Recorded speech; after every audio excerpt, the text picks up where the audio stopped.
আমি এখন কিছু বললে তো আপনারা বলবেন যে হাদী সাহেবের মুখ খারাপ। এই যে আজকে সেকেন্ড যে টি-20 ম্যাচ পাকিস্তানের সাথে যে ম্যাচটা খেলতো, আমার তো মনে হয় সবগুলো গাধা। এগুলার অযথাই হচ্ছে বাংলাদেশ ক্রিকেট টিম টাকা দিয়ে পালতেছে। একটা ম্যাচ খেলে প্রতি মাসে মাসে তো বেতন পাচ্ছে। এগুলোর বেতন টোটালি বন্ধ করে দেওয়া উচিত। এরা আমাদের আবেগ নিয়ে খেলে। ভাই তোরা যেহেতু ক্রিকেট এতটাই বাজে বাজে খেলোস, যারা ভালো খেলছে তাদেরকে সুযোগ দে।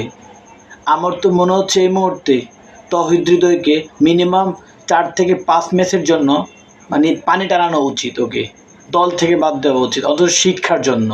ঠিক আছে, লিটন কুমার দাস এই লর্ড মানে শান্ত মানে অধিনায়ক ছিল, সে এখান থেকে সরে গেছে, ভালো হয়েছে। লর্ড ছিল, এখন যে লিটন কুমার দাস যাকে আমরা ক্লাসিক বলি, ভাই তোর এখন হচ্ছে না, তুই এখন হচ্ছে না, তোকে দিয়ে হচ্ছে না ভাই, তুই এখন একটু যা না, রেস্টে থাক না। তোর জায়গায় নজরুল হাসান সোহানকে সুযোগ দে। নজরুল হাসান সোহানকে সুযোগ দিলে আমি বিশ্বাস করি লিটন কুমার দাস থেকে ভালো হবে। আমি বলছি না লিটন কুমার দাস খারাপ প্লেয়ার, অবশ্যই ভালো প্লেয়ার। আমি বলছি না তৌহিদ হৃদয় খারাপ প্লেয়ার, অবশ্যই ভালো প্লেয়ার। তবে তাদেরকে শিক্ষা দেওয়া উচিত, তাদেরকে ম্যাচে বসে রাখা উচিত, দল থেকে বাদ দেওয়া উচিত। পারফর্ম করবি, তারপর দলে সুযোগ পাবি। আমার মনে হয় টি-20 দলে যে কয়েকটা গাধা আছে, যেগুলো না আছে বলে, না আছে ব্যাটে, শুধু নামে আছে, এদেরকে শিক্ষা দেওয়ার জন্য অন্তত হলেও এদেরকে বসে রাখা উচিত। সাইড বেঞ্চে বসে থাক, দল থেকে বাদ হয়ে যা, বেতন বন্ধ করে দেওয়া উচিত। যদি আমি ক্রিকেট বোর্ডের কোনো জায়গায় থাকতাম, এমন নির্দেশনা দিতাম, ম্যাচ খারাপ খেলবি, বেতন বন্ধ, বরঞ্চ জরিমানা করতাম। এখনও জাতীয় দলের বাইরে এত এত ট্যালেন্ট আছে যেগুলো শুধু সুযোগের অপেক্ষা আছে, ভালো খেলতে পারে না। আমরা ক্রিকেট বোর্ড তো এই ট্যালেন্টগুলোকে বের করি না। প্রথম ম্যাচে তৌহিদ হৃদয় আমাদেরকে হারিয়েছে, 22 বলে 17 রান করেছে।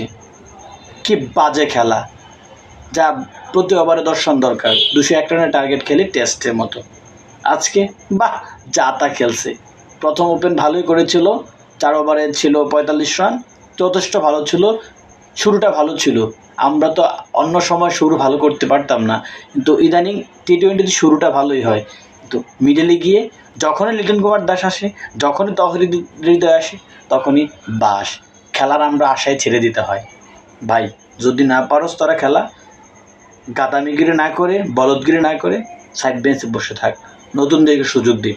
আমি বলবো, এটা আমার ব্যক্তিগত মতামত, লিটন কুমার দাসের জায়গায় নজরুল হাসান সোহানকে সুযোগ দেওয়া হোক। ইয়ার জায়গায় তৌহিদ হৃদয়ের জায়গায় এনামুল হক বিজয়কে সুযোগ দেওয়া হোক। বাকি যে ইয়াগুলো আছে অ্যাভারেজে চলুক, ঠিক আছে। মুস্তাফিজকে যে কোনো কিছুর বিনিময়ে দলে যোগ দেওয়াতে হবে। তো আশা করি ইয়ে হবে। আর শামীম পাটোয়ারি শুধু একটাই খেলা শিখছে লেগে, মানে লেগ ছাড়া খেলতেই পারে না। তাকে চারদিকে খেলানোর একটা এক্সপিরিয়েন্স অর্জন করাইতে হবে, তারপর টি-20 দলে সুযোগ দিতে হবে। বাংলাদেশি অনেক প্লেয়ার আছে যারা টি-20তে ভালো খেলবে, শুধুমাত্র জাতীয় দলে আসতে পারে না। আমি উদারত আহ্বান জানাবো, অন্তত ভাই লজ্জা শরম যদি থাকে, তোদের যদি লজ্জা শরম থাকে, টি-20 থেকে স্বেচ্ছায় সরে আয়। ভালো পারফর্ম করবি, দলে আসবি। বিসিবির উচিত যারা ভালো পারফর্ম করে তাদেরকে সুযোগ দেওয়া, যারা বাজে পারফর্ম করে বসিয়ে রাখা। একটা উচিত শিক্ষা দেওয়া উচিত, বেতন বন্ধ করে দেওয়া উচিত এগুলোর। এরা তো এখন ভাবতেছে আমরা যারা সাধারণ, আমরা যারা ক্রিকেট খেলা দেখি, বাংলাদেশের খেলা দেখি, বাংলাদেশে আমাদের ক্রিকেট আমাদের আবেগ নিয়ে খেলতেছে এই প্লেয়ারগুলো।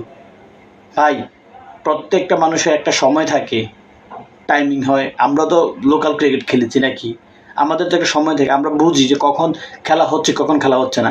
ভাই তোর যদি মনে হয় এই সময় তোর দিয়ে খেলা হবে না, আস্তে করে সাইড বেঞ্চে বসে যা, অন্য কাউকে সুযোগ দিই। নাকি এই ব্রড মাইন্ড নাই, ঠিক আছে, নাকি এই ব্রড মাইন্ড নাই। এগুলো বন্ধ করে দিয়ে দেশের স্বার্থে, নিজের দিকে চিন্তা না করে দেশের স্বার্থে ভালো কিছু করেন, এই প্রত্যাশাই করি। জানি না তৃতীয় টি-20তে কী হবে। আমরা এইভাবে লজ্জার হার হারতে চাই না। আমরা আরব আমিরাতের সাথে হারি, আমরা পাকিস্তানের সাথে হারি, আমাদের লজ্জা হওয়া উচিত, ক্রিকেটের লজ্জা হওয়া উচিত। আর কিছু বলতে চাই না, ভালো থাকবেন।